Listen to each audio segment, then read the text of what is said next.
think I am live streaming and I'm recording.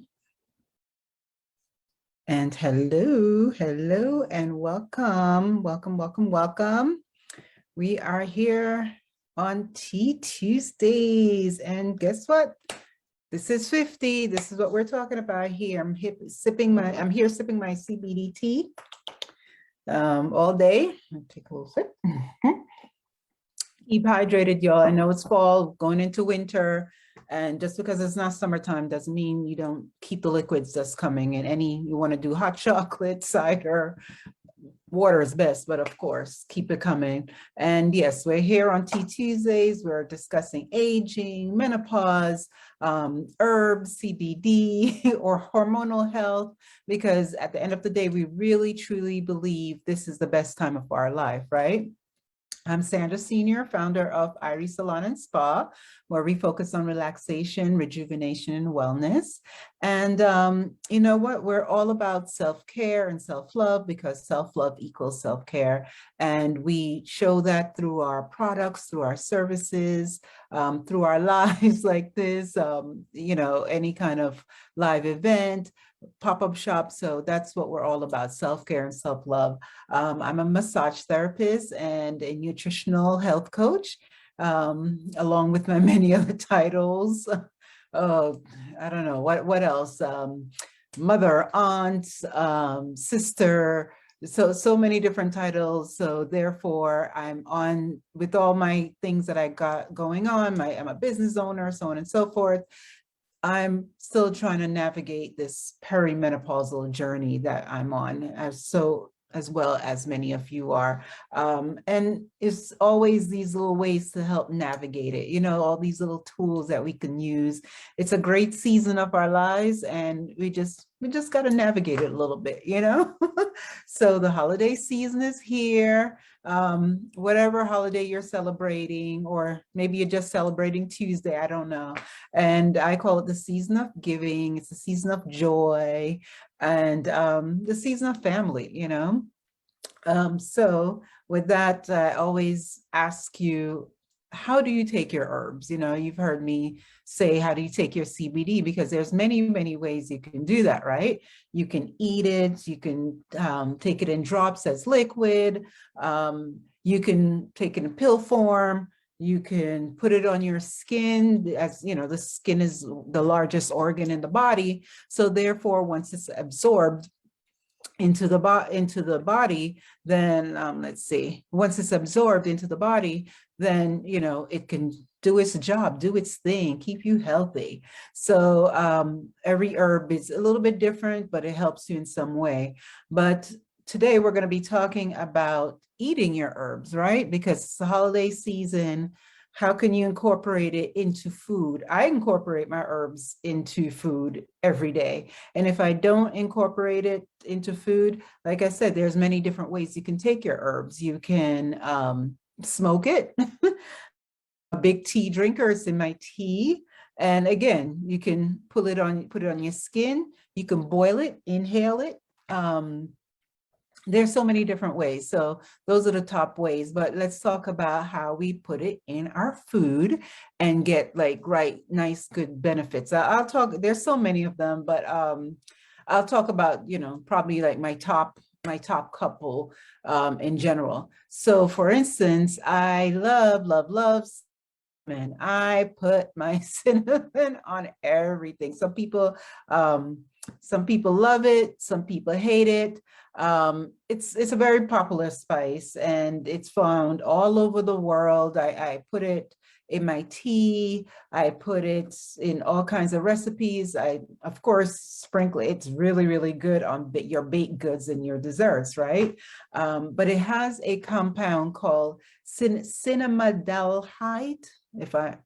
I'm probably not pronouncing it correctly, dalhide, which is really has a strong medicinal property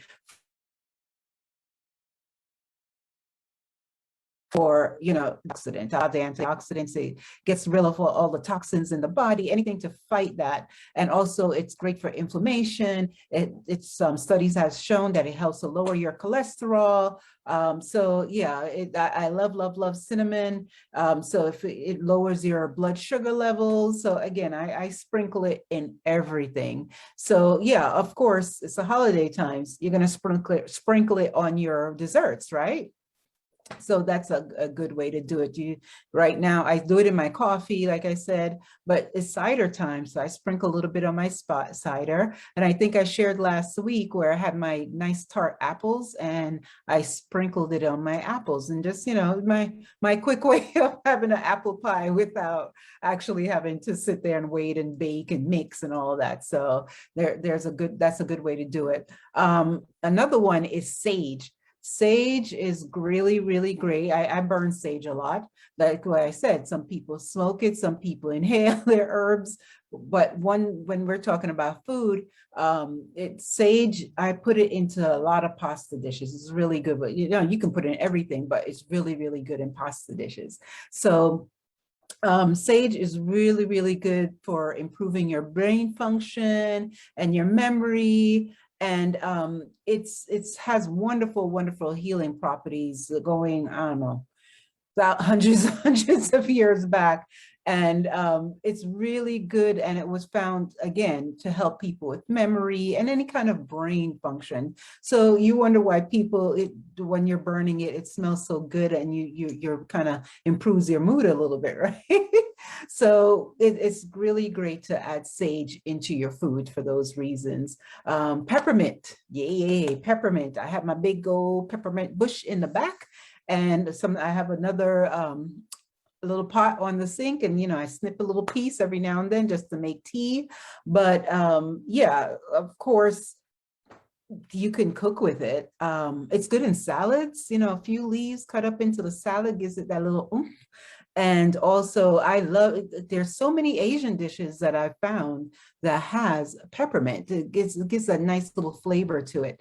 And a couple of weeks back, we had Beth that was visiting us, and we were talking about essential oils. Of course, that I burn it all the time in my house because it helps to freshen the space and all that. But also, a little bit of oil on your clothes, or even a little touch of it, you're having hot flashes, it helps the cooling effect of peppermint, right? So it could be used for that too. But yes, definitely you can put it in your salads, the leaves.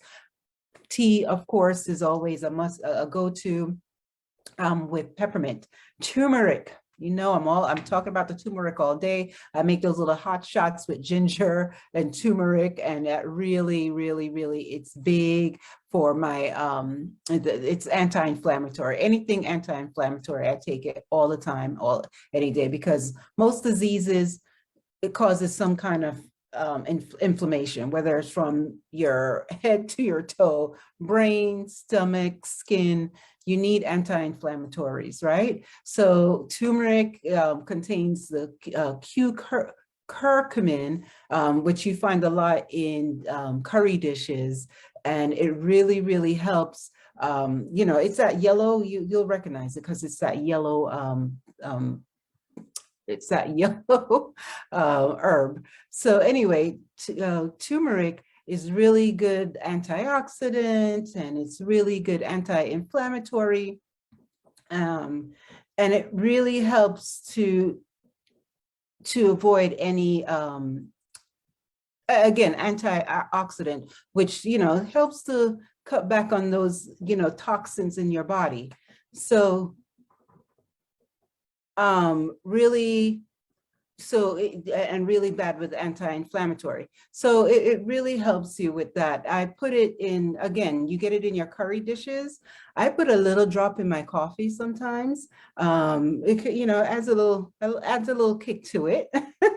And, I always put a little bit in any kind of stew, put it in there.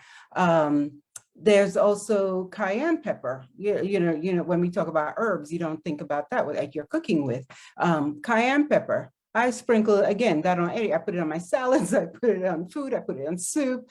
I think the only thing I don't do is put it on fruit. And some people like that. They like that peppery flavor. So cayenne pepper is, if you want a little spice in your life, a little spicier dish, you just put it on everything. So it has again, it's good. It helps to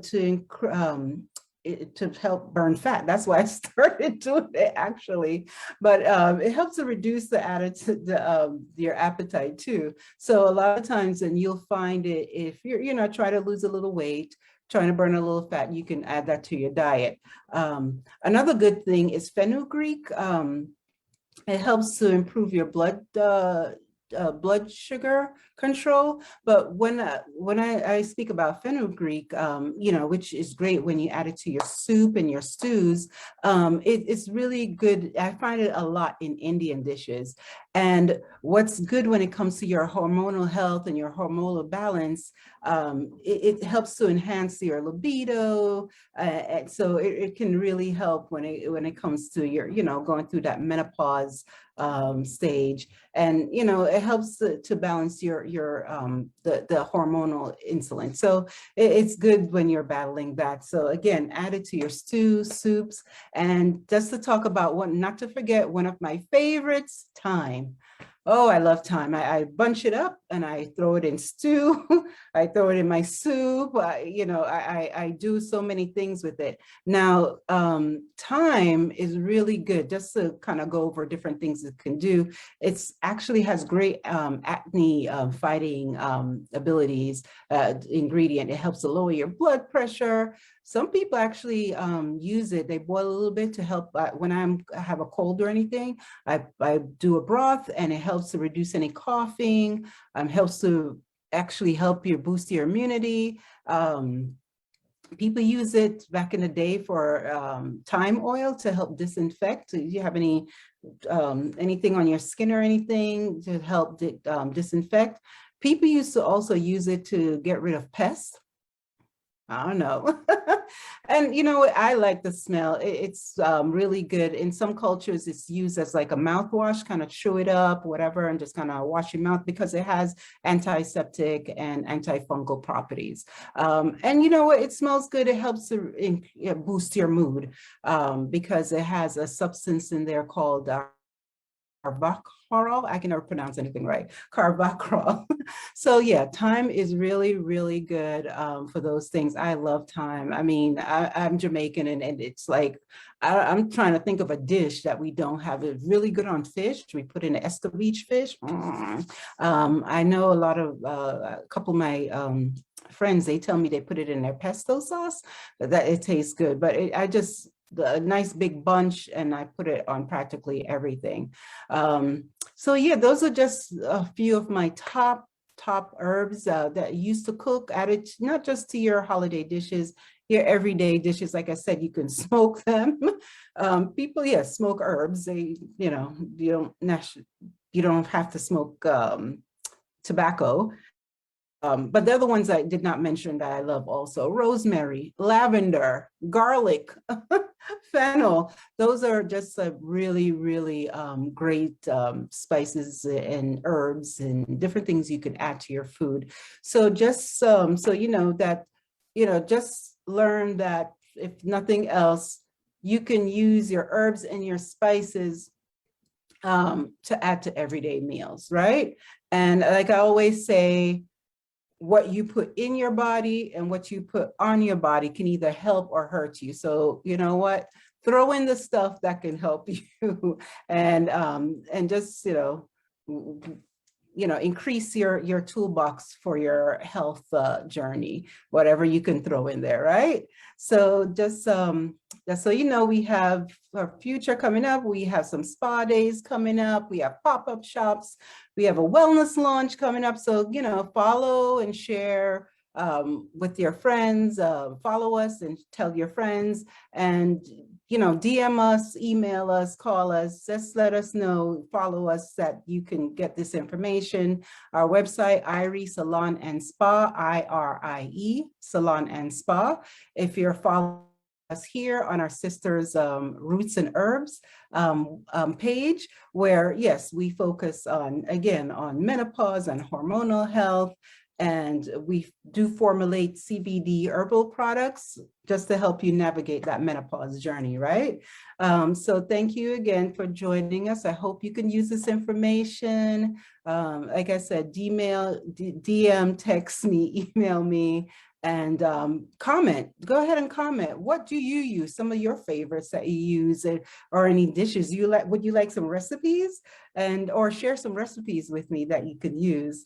And thank you for joining us again. So soon we'll have more stuff coming up, and just follow us as we make announcements as we go along what's going on. So thank you again for joining us and taking a few minutes of your time to really, really invest in your health. And you know what? We're going again in this menopausal journey from surviving to thriving. So thank you, and have a good night and have a happy holiday.